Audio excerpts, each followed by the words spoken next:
avant la mort du président Houphouët-Boigny, je vous dis la vérité, vous comprenez? Oui. Il y a beaucoup d'Ivoiriens qui ne savent pas ce que je vais vous dire. D'accord. En 1993, donc, peut-être une dizaine de jours avant la mort du président Houphouët-Boigny, le président Houphouët-Boigny était agonisant à Yamoussoukro. Oui. Il était revenu de Genève et il était agonisant à Yamoussoukro.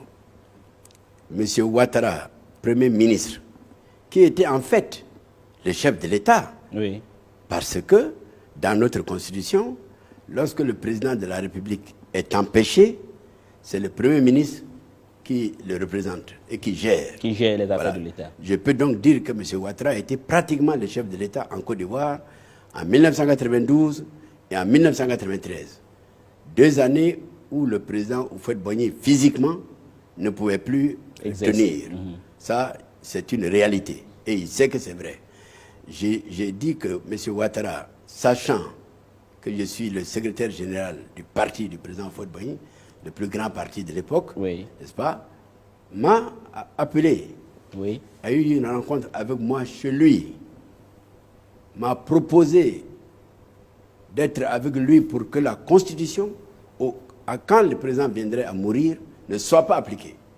Et je vous le dis. Et vous avez dit... Et moi j'ai dit non, parce que moi je suis pour la Constitution ou rien. Je lui ai dit non, je lui ai dit je ne vois pas ce qui vous permettrait de ne pas appliquer la Constitution. Et puis je ne vois pas comment vous pourriez accéder au pouvoir sans Constitution, sans élection, sans rien. C'est impossible. Donc, il avait Nous sommes restés à parler oui. de 21h jusqu'à minuit. Il ne m'a pas convaincu. Le lendemain, c'était un samedi, oui. il m'a fait convoquer par son allié et complice, le vieux Philippe Yassé, oui. qui a tenté la même opération. J'ai eu le courage de lui dire, avec tout le respect que je vous dois, Président, c'est non. Moi, c'est la Constitution ou rien. Vous comprenez? Oui, monsieur. C'est pourquoi moi, je suis un homme de la Constitution. Lorsque M. Gbagbo a été élu en 2000, j'ai reconnu M. Gbagbo, alors que les candidats du PDC avaient été rejetés par la Cour suprême. Mais j'ai reconnu, parce que je dis toujours de 2 mots, il faut choisir le moindre. Oui. Ceux qui aiment la Côte d'Ivoire ne doivent pas prendre la voie des troubles en Côte d'Ivoire. D'après, vous voyez, nous perdons du temps. Depuis 2000, nous sommes dans les troubles jusqu'à aujourd'hui. On n'a jamais voulu laisser M. Gbagbo gouverner correctement et conformément à la Constitution notre pays.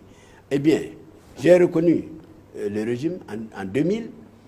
Le président Gbagbo a été le premier à proposer un gouvernement d'ouverture. Le PDCI que je dirigeais a eu 4 ministres. On a proposé 7 ministres à M. Ouattara. Il a refusé. Alors, vous voyez, donc, un monsieur comme ça, aujourd'hui, qui a refusé la coopération en l'an 2000, parce qu'il n'était pas élu président de la République, parce que sa candidature avait été rejetée. Bon, je peux douter de sa volonté de dialogue aujourd'hui. Mais moi, je vous dis... Il veut le pouvoir par tous les prix, lui, alors. Quand vous expliquez tout ça, oui, ça veut dire que... Oui, mais quand vous... Parce que vous m'avez dit, vous ne voulez pas... Vous n'êtes pas dévoré par une ambition démesurée. Et vous me demandez si mon autre frère le serait. Je vous cite des faits. Et je vous laisse tirer vous-même les conclusions. Bon, mais on va revenir, comme vous connaissez mieux ce pays.